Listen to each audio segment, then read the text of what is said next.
सभी प्रभु प्रेमियों को मेरा प्यार भरा राधे राधे। हम इस वीडियो में चर्चा करेंगे होलिका दहन के शुभ मुहूर्त की। कहते हैं शुभ मुहूर्त एक ऐसा मुहूर्त होता है जिस मुहूर्त में अगर हम कोई शुभ कार्य करें तो उसका फल कई गुना बढ़ जाता है। होली का त्योहार ब्रज में एक अद्भुत और आनंद अत्यंत अनेकानेक रंगों का प्रतीक है। होली का त्योहार जहाँ प्रिया प्रीतम के रंग में पूरा ब्रजमंडल ही नहीं पूरा विश्व रंग जाता है, और ऐसा विलक्षण प्रिया कांजू का मंदिर में भी यह अद्भुत आनंद हम सबको दिखाई पड़ता है। परंतु प्रहलाद जी को जलाने के लिए होलिका जब गई थी और वो स्वयं जल गई थी, और प्रहलाद जी उनका एक रोम भी नहीं जला था, क्योंकि उनके रक्षक भगवान थे। वो भक्ति के मार्ग पर चलने वाले थे, वो सत्य के मार्ग पर चलने वाले थे। इसलिए भगवान ने प्रहलाद जी को बचाया और होलिका जलकर समाप्त हो। तो वही होली का त्योहार एक तरीके से हमारे लिए प्रहलाद जी के चरणों की धूल है, जो हम अपने माथे पर चढ़ाकर उन जैसी भक्ति हम भगवान से मांगते हैं। इसलिए श्रद्धा भाव से हमको होली का त्योहार मनाना चाहिए। मैं आपको बता दूं, होलिका का दहन जो होगा वो हम लोग मनाएंगे 13 तारीख को। 13 तारीख को एक बात और हम आपको बता देना चाहते हैं कि जो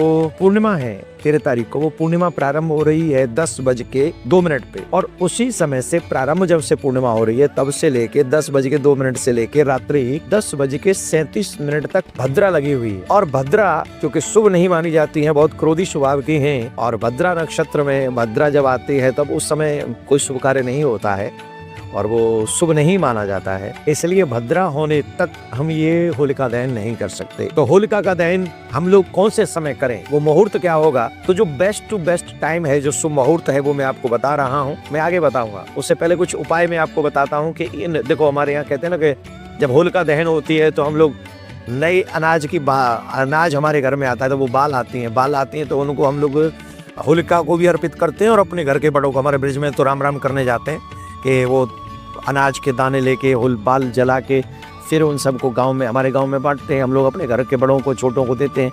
तो इसके पीछे रीजन यह है कि जो लोग अन्न दान, मतलब नए अन्न का दान होलिका में करते हैं, परिक्रमा करते हैं और होलिका में चढ़ाते हैं, उसके कार्य करने से उनके घर में कभी भी अन्न की कमी नहीं होती है। इसीलिए हमारे अन्न होलिका में उस समय नया अन्न होता है, घर में आया भी नहीं होता है, तब तक बाल ही लेके आते हैं, तो वो बाल ही उनको अर्पण करते हैं। तो ये करने से ये कार्य होता है।